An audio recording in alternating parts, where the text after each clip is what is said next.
The ship was falling apart around him. Commander Marcus Cole gripped the controls as fire erupted from the console to his left. Warning lights flashed red across every screen. The hull groaned like a dying animal, and through the cracked viewport, he could see the purple surface of an unknown moon rushing up to meet him. "Come on," he growled through clenched teeth. "Just a little more."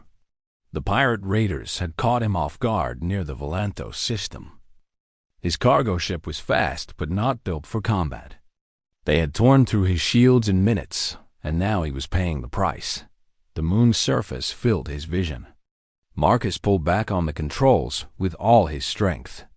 The ship's nose lifted slightly, enough to turn a direct crash into a brutal slide.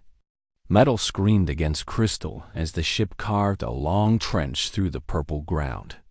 Marcus was thrown forward, then sideways, then everything went black.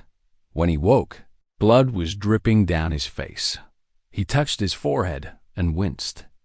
A deep cut ran above his left eye. His ribs ached, and when he tried to stand, his left leg nearly gave out beneath him. But he was alive. Somehow, against all odds, he was still breathing. Marcus looked around at what remained of his ship. The cockpit was destroyed. Sparks flew from broken wires. The emergency supplies were scattered across the floor, most of them crushed or burned. He gathered what he could: a medical kit, 2 water packets, a combat knife, and a small blaster with only half its charge remaining. Outside, the moon was beautiful in a strange, cold way. The ground was made of purple crystal that reflected the light of distant stars. Mountains of amethyst rose in the distance, sharp and jagged against the black sky. There was no sun here, only the soft glow of the crystals themselves. Marcus checked his suit's readings. The air was breathable but thin. Temperature was cold but survivable. He had maybe 3 days before his supplies ran out, and his distress beacon was destroyed in the crash. He needed shelter. He needed to think. In the distance, he spotted what looked like a structure built into the side of a crystal mountain. It was too regular to be natural: smooth walls, carved doorways, patterns that spoke of intelligence and design. A temple, perhaps, or a palace. Either way, it was better than dying in the open. The walk took him 2 hours. By the time he reached the entrance, his leg was throbbing and his head was spinning from blood loss. The doors were massive, easily 30 feet tall, made of the same purple crystal as everything else. But they stood open, as if waiting for him. Inside, the temple was dark and silent. Marcus activated the light on his wrist and stepped forward carefully. His footsteps echoed in the vast emptiness. Dust covered everything: the floor, the walls, the strange statues that lined the hallway. This place had been abandoned for a very long time, but not completely abandoned. He found her in the deepest chamber, lying on a raised platform made of pure white crystal. At first, he thought she was dead. Her body was almost transparent, like glass filled with fading smoke. He could see the outline of her form: humanoid, but taller, more slender, with features that were almost too perfect to be real. Her hair floated around her head like silver water, defying gravity. Her eyes were closed. Marcus approached slowly, his hand on his blaster. He had seen many alien species in his years as a mercenary, but nothing like this. She looked like she was made of light itself, light that was slowly going out.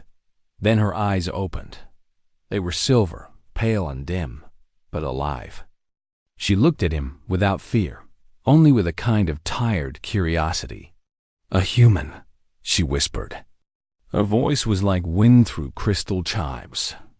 "I have not seen one of your kind in many years." Marcus lowered his blaster slightly. "Who are you? What is this place?" "I am Seraphine Velketh," she said, "Princess of the Luminari, and this is my tomb." She tried to sit up but failed. Her body flickered, becoming even more transparent for a moment before solidifying again. The effort had cost her something. "We are a species of light," she continued, her voice growing weaker. "We feed on the energy of dying stars. But the stars are going dark faster than we expected. My people scattered across the galaxy, searching for new sources of energy. Most have already faded. I came here to die in the place where my ancestors first touched the void." Marcus felt something twist in his chest. He had seen death many times. He had caused death many times. But there was something about this creature, this princess of light, that made him want to look away and stay at the same time. "How long do you have?" he asked. "Hours, perhaps?"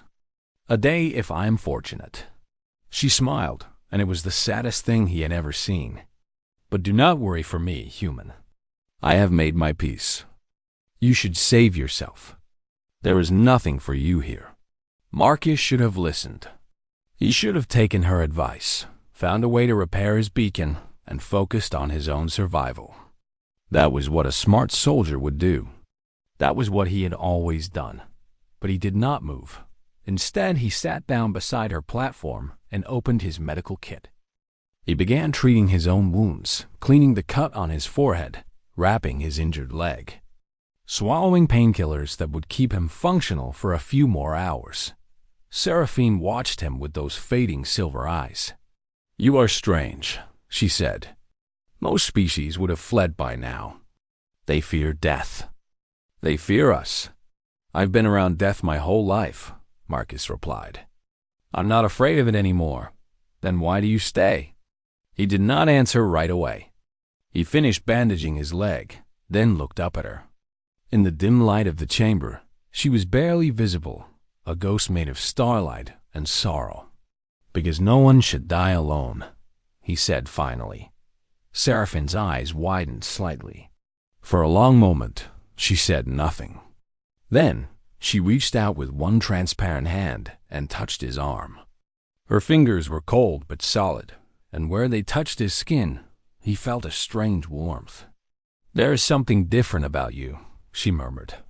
"Something I have never felt before. Inside you, there is a fire, bright and fierce and refusing to die." Marcus shrugged. "I'm just human." "No," Seraphine said, and her grip on his arm tightened. "You are more than that.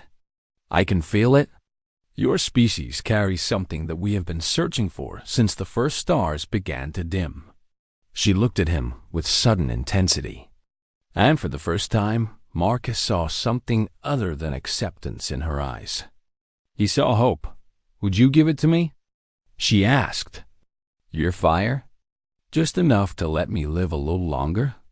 Marcus looked at the dying princess, the last of her kind, fading away in this forgotten temple. He thought about all the blood he had spilled in his life, all the death he had caused for money and survival, and causes he barely believed in. Maybe, just this once, his blood could save someone instead. He pulled out his combat knife. "Take what you need," he said, and he cut open his palm. Marcus waited until the deepest part of the night cycle, when even the luminari rested and their glow dimmed to almost nothing. He had spent the past 3 days watching, learning. The temple was old, but its systems still worked. Power flowed through channels carved into the crystal walls, thin lines of light that pulsed like veins.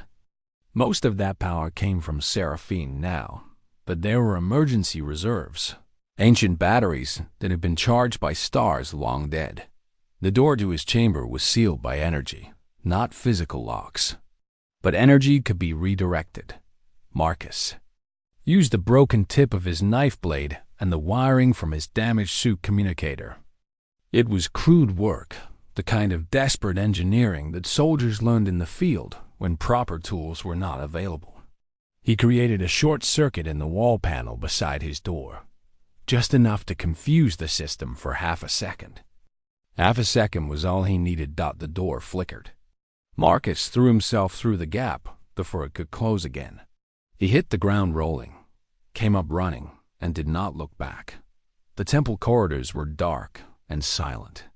Most of the Luminari slept in their ships outside, conserving energy. Only a few guards patrolled the inner halls, and their fading glow made them easy to spot and avoid. Marcus moved like the soldier he had been for 20 years. Silent, careful, deadly when necessary. He reached the lower levels without being seen. The ancient control room was here, buried deep beneath the temple where the original Luminari had built their most important systems. Dust covered everything. The consoles were dark, their screens cracked and faded. But Marcus did not need the consoles. He needed the communication array that every Luminari structure had a system designed to send signals across vast distances using light itself. If he could activate it, if he could point it toward human space, he could send a message that would reach the frontier in hours. The array was damaged but not destroyed. Marcus worked quickly, using skills he had learned in a dozen different conflicts. He bypassed broken circuits. He rerouted power from the emergency reserves. He prayed to gods he did not believe in. The array hummed to life. Marcus leaned close to the transmitter and began to speak. "This is Commander Marcus Cole of the Galactic Fringe Corps. I am transmitting from the Volanthos system, coordinates attached. I have made contact with an alien species called the Luminari. They are dying. Their entire civilization is facing extinction." He paused, thinking carefully about his next words. This message could change everything. It could start a war or save a species. It could make humanity heroes or villains. They have discovered that human blood can save them. Our biology carries something they need to survive. Their council plans to take what they need by force abductions, breeding programs, actions that would make us their prey. He took a breath, but they are not evil. They are desperate. They are dying parents who want their children to live. They are scholars who do not want their knowledge to be lost. They are people, just like us, facing the end of everything they have ever known. His voice grew stronger. I am asking humanity to be better than they expect. Send diplomats, not soldiers. Offer to help, not to conquer. We have blood to spare blood banks, willing volunteers, technologies like alternatives. We can save them without losing ourselves. We can prove that humanity is more than the violent children they think we are. He heard footsteps in the corridor above, shouts. They had discovered his escape. This is Marcus Cole. End transmission. Please, if anyone receives this. The door exploded inward. Light flooded the control room, golden, blazing, furious. Seraphine stood in the doorway, her eyes burning like twin suns. Behind her, a dozen Luminari warriors glowed with what little power they had left. What have you done? She demanded. Marcus stood tall. He did not try to run. There was nowhere left to go. What you should have done, he replied. Given humanity a choice. Seraphine's face twisted with something between rage and grief. She raised her hand, and Marcus felt energy gather in the air around him. Enough power to turn him to ash in an instant. Then she stopped. Her hand trembled. Her blazing eyes met his calm brown ones, and for a long moment, neither of them moved. Why? She whispered. I was trying to protect you. To protect everyone. You were trying to control everyone, Marcus said quietly. And I know you meant well. I know you were afraid. But fear is not a good reason to take away someone's choice. It's never a good reason. Seraphine lowered her hand slowly. The energy around Marcus dissipated. The message is sent, she said. It was not a question. Yes, then it is too late. Whatever happens now, you have set it in motion. Marcus nodded. And whatever happens now, at least it will be honest. At least humanity will have the chance to decide who they want to be. Seraphine turned to her warriors. Take him to the landing field. Put him in a scout ship. Let him go. The warriors hesitated. Princess, the council. The council can discuss this with me, Seraphine said, and her voice carried the weight of centuries. This man has done nothing but tell the truth. I will not punish him for that." She looked back at Marcus one last time. "You could have escaped without sending that message. You could have just saved yourself. Why did you risk everything to help us?" Marcus thought about the question. He thought about the dying children he had seen, the fading elders, the desperate hope in Seraphine's eyes when she had first tasted his blood. "Because you needed saving too," he said. "Not just from extinction, from becoming the monsters you were afraid of." Something shifted in Seraphine's expression. The anger faded. The grief remained, but beside it grew something that looked almost like respect. "Go," she said softly. "Go, and pray that your people are as good as you believe they are." The warriors led Marcus through the temple and out into the purple crystal valley. A small scout ship waited for him, barely functional but capable of reaching orbit. He climbed inside, his hands shaking with exhaustion and relief. As the ship rose into the black sky, he looked down at the temple one last time. Thousands of luminaries stood in the valley below, their fading lights barely visible against the dark ground. They were watching him go, watching their last hope fly away. The orbital blockade tried to stop him. 3 luminary cruisers moved to intercept, their weapons charging with dim blue light. Marcus pushed the scout ship to its limits. The engine screamed. Warning lights flashed. The cruisers fired, and bolts of energy streaked past his viewport, close enough to feel the heat. One shot hit. The ship shuddered and began to spin. Fire erupted from the console. Marcus fought the controls, trying to keep the ship stable enough to clear the blockade. Another shot, then another. The ship broke apart around him. Marcus was thrown from the wreckage, his suit barely protecting him from the cold vacuum of space. He tumbled through the void, watching pieces of the scout ship scatter in every direction. His message was sent. His mission was complete, and now he was going to die. He closed his eyes and thought of Earth, of blue skies and green forests and the smell of rain, of coffee in the morning and laughter with friends and all the small, precious things that made life worth living. Then something grabbed him. He opened his eyes to find himself surrounded by golden light. Seraphine floated beside him in the vacuum, her body blazing against the darkness of space. She had come after him. She had saved him from the wreckage. "You foolish, stubborn, impossible human," she said, her voice somehow reaching him despite the void. "Did you really think I would let you die after everything you have done?" Marcus tried to speak, but blood filled his mouth. His suit was breached. His ribs were broken. He was dying. Seraphine pulled him close, wrapping him in her light. "Hold on," she whispered. "Just hold on." She carried him back down to the moon, blazing like a falling star against the purple sky. Blood welled up from the cut on Marcus's palm, dark red against his weathered skin. He held his hand out towards Seraphine, not knowing what to expect. Perhaps she would touch it. Perhaps she would simply absorb the energy from a distance.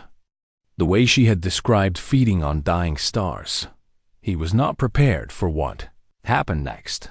Seraphine's transparent hand wrapped around his wrist with surprising strength. She pulled his bleeding palm to her lips and drank. The sensation was unlike anything Marcus had ever experienced.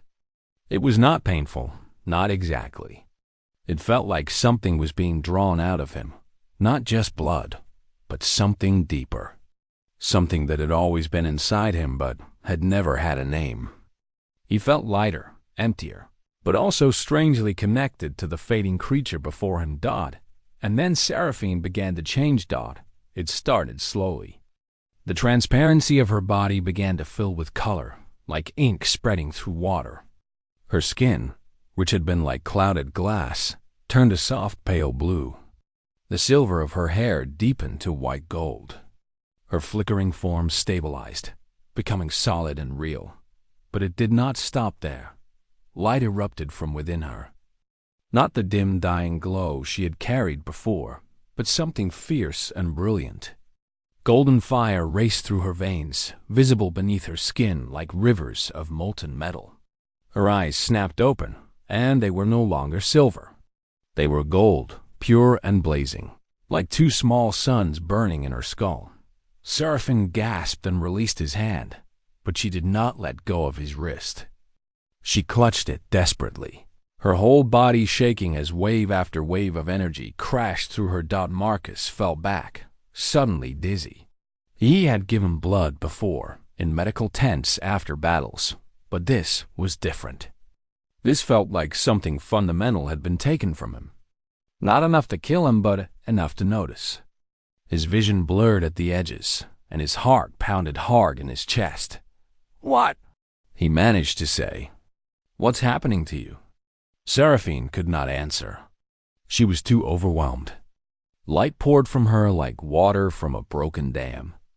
The entire chamber began to glow, the purple crystals reflecting her golden radiance until the room blazed like the heart of a star. For 5 minutes, 10 minutes, an eternity, she burned. Then, slowly, the light began to fade. Not disappear, just settle. It sank back into her body, becoming a warm glow beneath her skin instead of an explosion. Her breathing slowed. Her grip on his wrist loosened. When she finally looked at him, Marcus barely recognized her. The dying ghost was gone. In her place sat a goddess of light and flame. Her skin glowed with inner warmth. Her hair floated around her head, no longer like fading smoke, but like captured sunlight. She was beautiful in a way that hurt to look at, beautiful in a way that made him feel small and mortal. "Impossible," she whispered. Her voice was stronger now, resonant and deep. "This is impossible. What just happened?" Marcus asked. His voice came out rough and tired. Seraphine stared at her own hands, turning them over as if seeing them for the first time. Light pulsed beneath her skin with every heartbeat. "I have fed on the energy of 1,000 dying stars," she said slowly. "I have tasted the light of nebulae and the fire of supernova. But nothing has ever felt like this." She looked at Marcus with an expression he could not read. Wonder? Yes. Gratitude, perhaps. But also something else. Something hungry. "Your blood," she continued. "It carries life in a way I have never encountered. Not just energy, but will, defiance, a refusal to surrender that burns brighter than any star." Marcus shook his head, trying to clear it. "I'm just a human. We're nothing special. The galaxy is full of species stronger than us, smarter than us. No." Seraphine cut him off with a single word. She rose from her platform, standing for the first time in what must have been years. She moved toward him, and he found himself backing away instinctively. "You do not understand what you are." She reached out and touched his chest, right over his heart. Her hand was warm now, almost hot. "Your species evolved on a world of violence," she said. "You told me you are not afraid of death because you have lived with it all your life. But it is more than that. Your entire species has lived with death since the beginning. Ice ages that killed millions. Predators that hunted you in the dark. Diseases that wiped out half your population. Wars that burned your cities to ash." Her golden eyes locked with his brown ones. "And yet you survived. Every time the universe tried to kill you, you refused to die. That refusal is written into your blood, into your cells, into every part of your being. You carry the memory of 10,000 years of struggle, and that memory burns with a fire that my people have been searching for since the stars began to fade." Marcus did not know what to say. He had never thought of humanity as special. If anything, he had always seen his species as lucky survivors in a galaxy of ancient and powerful civilizations. Humans were young, aggressive, and dangerous, but not unique. Not important.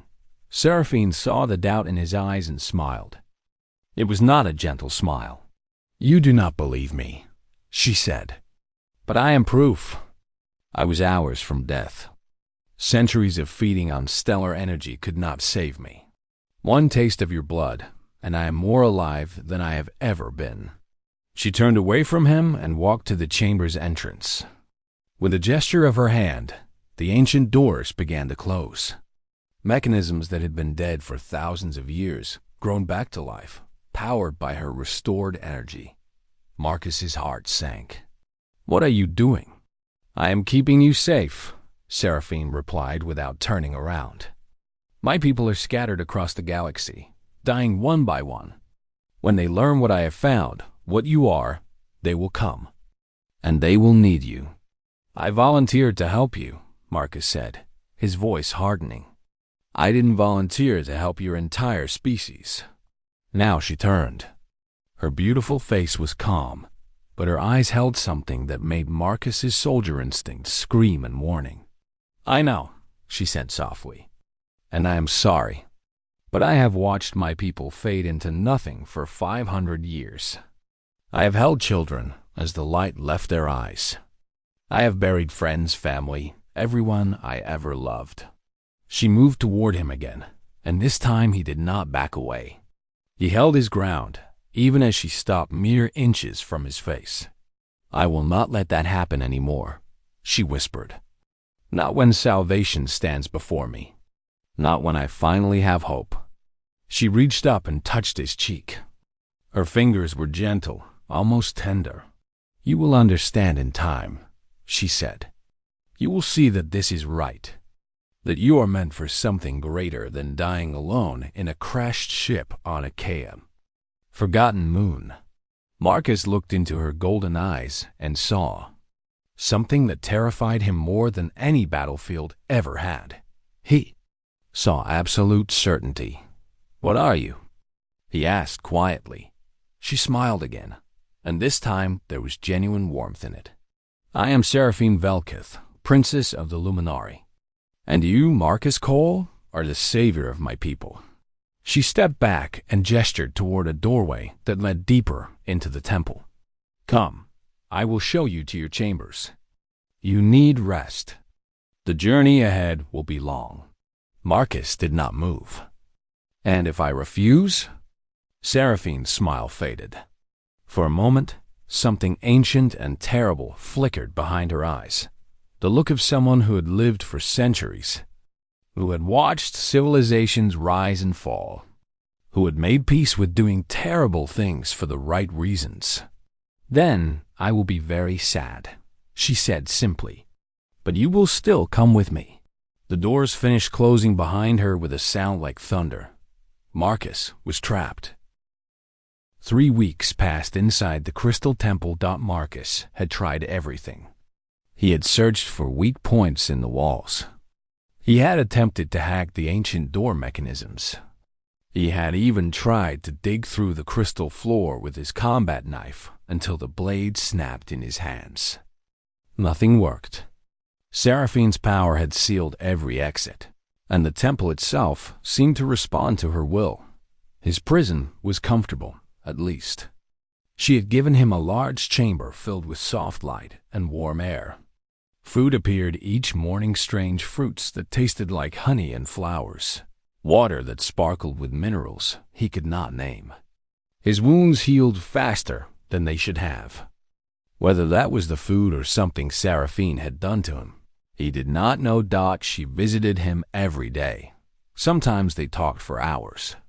She told him about her people, their history, their slow death as the stars went dark. She spoke of ancient wars and distant worlds, of music made from pure light and cities that floated between galaxies. Despite everything, Marcus found himself fascinated. The Luminari had been one of the oldest civilizations in the universe, and their knowledge was beyond anything humanity had ever imagined. But no matter how pleasant their conversations became, the cage remained a cage. "You could let me help you willingly," Marcus said one evening, as Seraphine sat across from him in his chamber. "If you just let me go, let me contact my people." "And what would your people say?" Seraphine interrupted gently. "If a dying alien species asked for your blood, how would humanity respond?" Marcus hesitated. He wanted to say they would help. He wanted to believe that humans were better than their history suggested. But he knew the truth. First contact with new species had rarely gone well. Fear, suspicion, greed, these things had started wars over far less than what Seraphine was asking. They would be afraid, he admitted. Yes, Seraphine nodded slowly. They would be afraid. And fear leads to violence. I cannot risk that. I cannot risk losing you before my people arrive. And when they do arrive? What then? Seraphine looked away. Then we will find a solution. Together. But Marcus saw the doubt in her eyes. She did not know what would happen any more than he did. She was acting on hope and desperation, not a plan. The ships arrived on the 23rd day. Marcus heard them. Before he saw them, a deep humming that vibrated through the crystal walls. Seraphine came to him with something like excitement in her golden eyes. They are here, she said. My people. They received my signal. She led him to a high balcony carved into the temple's outer wall. From there, Marcus could see the sky. It was filled with ships. Hundreds of them. Thousands, perhaps. They were beautiful in a haunting way, long and slender, made of the same crystal and material as the temple, glowing with soft inner light. But that light was dim, flickering, fading. The ships looked like ghosts drifting through the void, and inside those ships were the Luminari. They descended to the moon's surface over the following hours. Marcus watched from his balcony as they emerged from their vessels, hundreds of transparent figures, barely visible against the purple crystal. They moved slowly, carefully, as if each step cost them energy they could not afford to spend. Many were carried by others, too weak to walk. Children clung to their parents with tiny, flickering hands. Elders drifted on platforms of solid light, their eyes closed, their bodies almost completely see-through. Young warriors, once proud and strong, now shuffled forward like old men. They were all dying. Marcus felt his anger towards Seraphine waver. He had been so focused on his own captivity that he had not truly understood what she was fighting against. This was not a species planning conquest. This was a species facing extinction. These were refugees, desperate and afraid, clinging to the last hope they had, and that hope was him. The gathering happened in the temple's central chamber, a vast hall that could hold thousands. The Luminari filled it, their combined glow barely enough to light the space. Seraphine stood on a raised platform, blazing like a sun among dying embers. My people, she announced, her voice carrying through the hall. I have found salvation. She told them about Marcus, about human blood, about the fire that burned in human veins. As she spoke, the crowd's despair began to shift. Hope spread through them like warmth through frozen limbs. By the time she finished, the hall was humming with excited whispers. Then the council spoke. There were 7 of them, the oldest and wisest Luminari, their bodies so faded that Marcus could barely see them. They floated above the crowd, their voices merging into a single harmony. Princess Seraphine speaks truth, they said. We have examined the data. Human biology carries what we need to survive. The question now is how to obtain it. Marcus was brought forward. The crowd parted around him, thousands of dying eyes watching with desperate hunger. He stood before the council, feeling very small and very human. You gave your blood freely to our princess, the council said. Will you give it freely to us all? Marcus looked out at the sea of fading lights. He saw children who would never grow up, mothers who would never see their babies smile, old scholars whose knowledge would be lost forever. Yes, he said quietly, I would, but not like this, not as a prisoner. The council conferred among themselves, their voices too soft to hear. Then they spoke again. Humanity cannot be trusted with this knowledge. They are young, violent, and unpredictable. If we reveal ourselves, they may attack us. They may refuse to help. They may demand prices we cannot pay. So, what are you suggesting? Marcus asked, though he already knew the answer. We will take what we need, the council said. Quietly, carefully, a few humans at a time, brought here willingly or otherwise. Breeding programs to produce more of your kind. In time, we will have enough to sustain ourselves without humanity ever knowing we exist. The hall went silent. Marcus felt ice form in his chest. He looked at Seraphine. Her face had gone pale, or as pale as a being made of golden light could go. This is not what I wanted, she said, stepping forward. This is not. You are young, princess, the council interrupted. You have not lived long enough to understand necessity. We have watched civilizations rise and fall. We have seen what happens when species compete for resources. Humanity will not share willingly. They never do. None of them ever do. Then let me try, Seraphine argued. Let me speak with their leaders. Let me. The decision is made. The council's tone left no room for argument. They were old, these beings. Old and tired and dying. They had already made their peace with doing terrible things to survive. Marcus watched Seraphine bow her head in acceptance, and something inside him went cold and hard. He had been willing to help.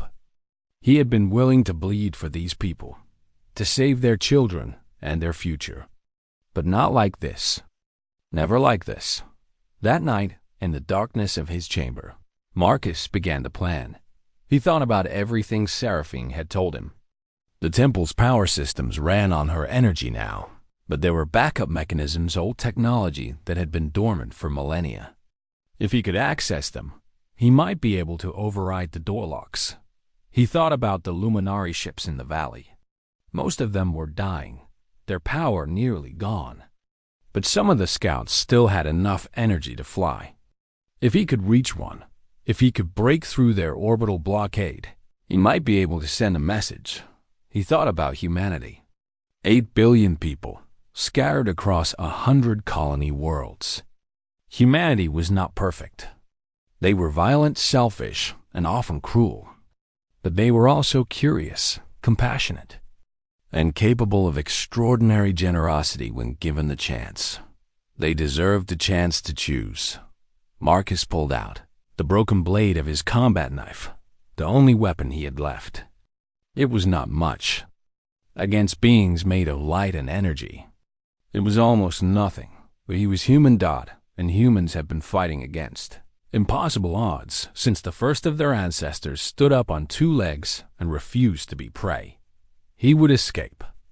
He would warn his people. And then, one way or another, he would make things right.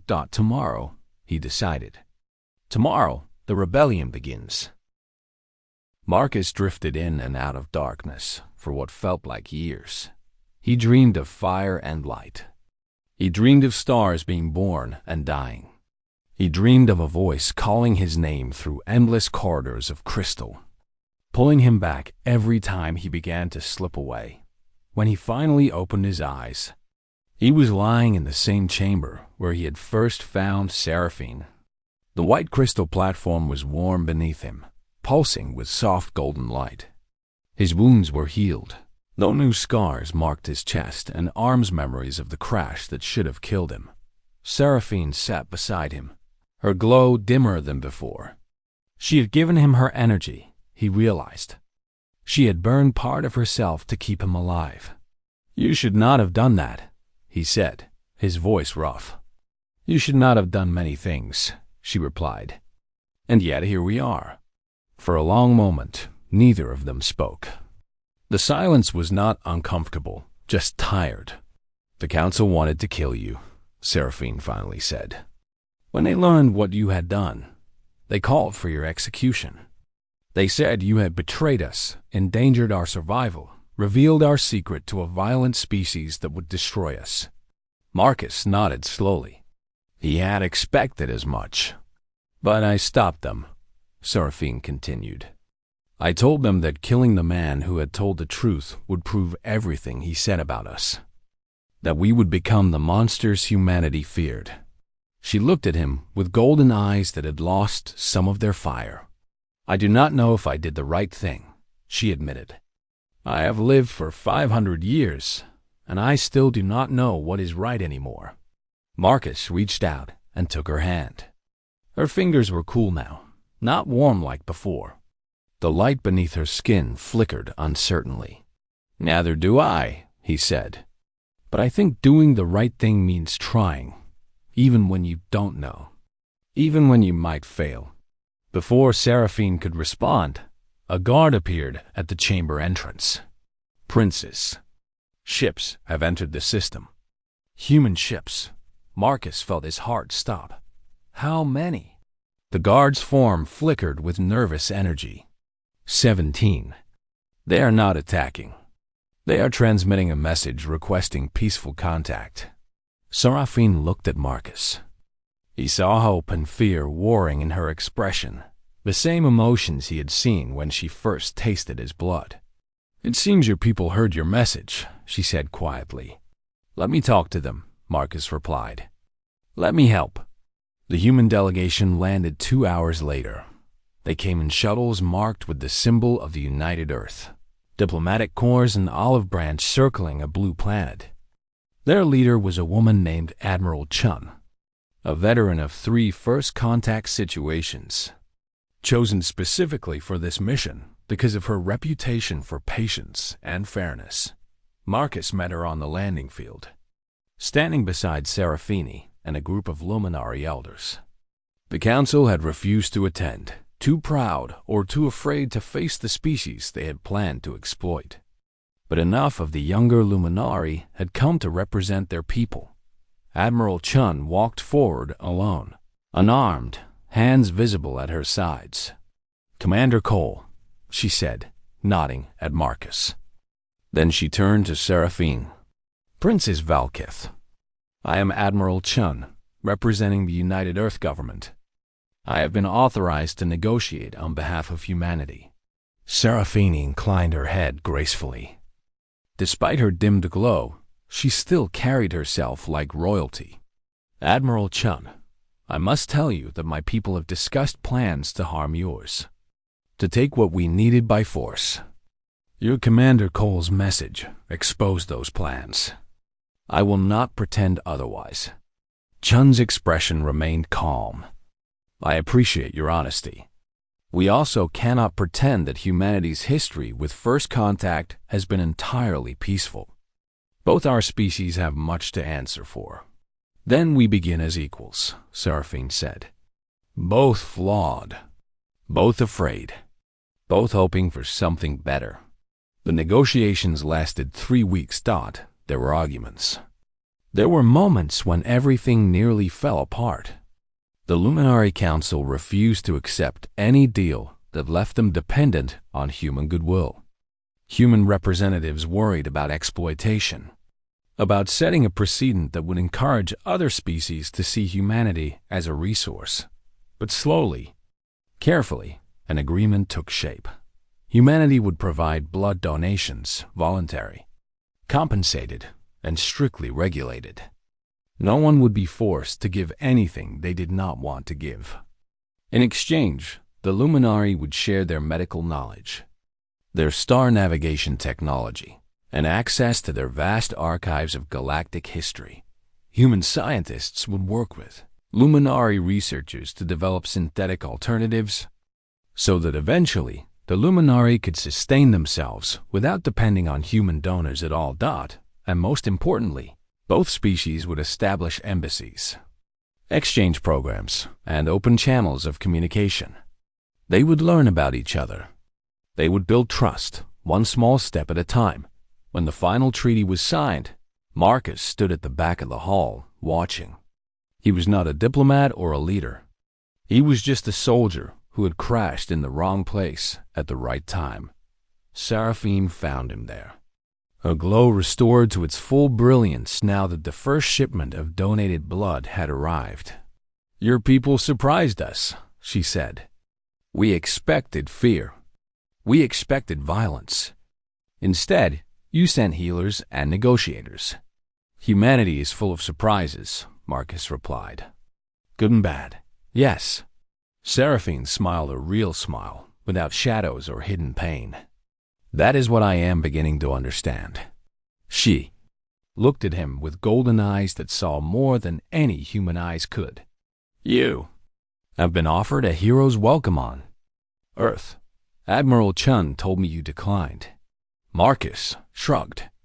I'm not a hero. I'm just a man who got lucky. That is not what I see when I look at you. Seraphine moved closer, and the warmth of her light wrapped around him like an embrace. I see someone who chose to help when he could have run. Someone who told the truth when lies would have been easier.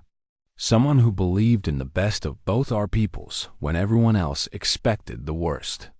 She reached up and touched his face. The same gentle gesture she had made when she first told him she would not let him leave. But this time, there was no threat in it, only tenderness. Stay, she said softly. Not as a prisoner, not as a savior, just as yourself. Help me build something new. Help me prove that two species, two people, can grow beyond their mistakes. Marcus looked at the Princess of Light, the dying goddess who had caged him and then set him free, who had been his captor and his rescuer, and something he did not yet have words for. He thought about Earth, about the life he had left behind, the friends he had lost to time and distance, the wars that had hollowed him out until he was nothing but a soldier going through the motions. He thought about the future, about two species learning to trust each other, about children who would grow up in a galaxy where humans and Luminari were allies, partners, friends, about the possibility of being part of something larger than himself. He thought about Seraphine, about the connection that still hummed between them, the fire she had kindled in his blood and the light she had placed in his heart. Okay, he said finally. Seraphine's eyes widened. Okay, I'll stay. He smiled, the first real smile he'd worn in years. But you have to promise me something. Anything. No more cages, Marcus said. No more locked doors. If I stay as a free man. As your partner, not your possession. Seraphine laughed, and the sound was like music made of starlight. I promise, she said. No more cages. Only open doors and endless possibilities. She took his hand, not his blood. Not his sacrifice, just his hand, and led him toward the window, where the stars burned bright and eternal against the darkness. Outside, the first joint human Luminari ship was preparing for launch. Inside it, representatives of both species would travel together into unknown space, seeking new worlds and new wonders. The galaxy was vast and full of dangers. But for the first time in a very long time, Marcus Cole believed that the future was worth fighting for, and he would not face it alone.